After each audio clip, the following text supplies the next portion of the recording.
Do you struggle to fall asleep or maybe stay asleep? Here are 3 tips to fall asleep with insomnia. Tip number 1, remove all devices from your bedroom. And that means turning off your screens at least 30 minutes before you go to sleep. I know a lot of people are gonna fight me on this one, but I promise if you do it consistently, you will see a difference. There's a lot of different factors that play into that, but let's just talk about one. And that is that every time that device dings, sends any kind of signal, or flashes any kind of light, that is a trigger to your subconscious mind for you to pay attention. And when we're sleeping, we don't really want that to happen. So just get rid of them. And if you need an alarm clock, just get a regular old alarm clock. Tip number 2, take a magnesium biglycinate supplement. A lot of healthcare experts are talking more recently about how magnesium deficient the majority of the population is. And this is one of those key minerals that really helps your body get into that relaxed state needed for sleep. There's different forms that you can get. I highly recommend the biglycinate form. Some experts argue that that form is more easily absorbed by the body. I argue that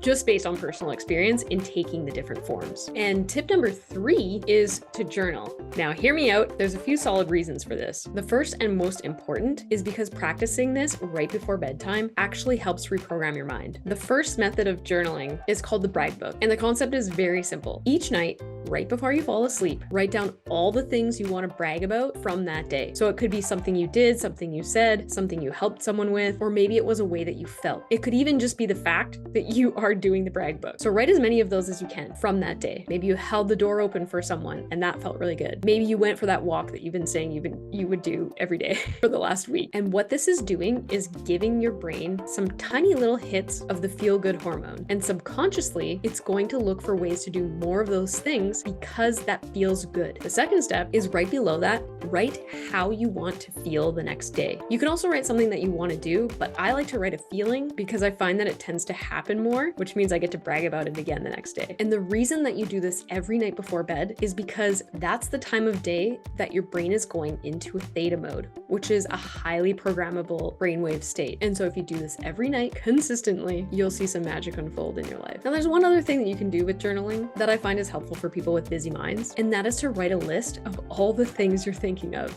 It could be things you have to do, maybe things that you did that you keep mulling over, or just thoughts that won't seem to disappear. Do that before your brag book and just allow the paper to hold those thoughts for you. So those are my 3 tips to fall asleep with insomnia. If you want to dive deeper and actually start to heal, grab my free cheat sheet down in the description below for 5 insomnia hacks that will help you naturally improve your sleep. If you found this useful, please make sure you hit subscribe, and I'll see you on the next video.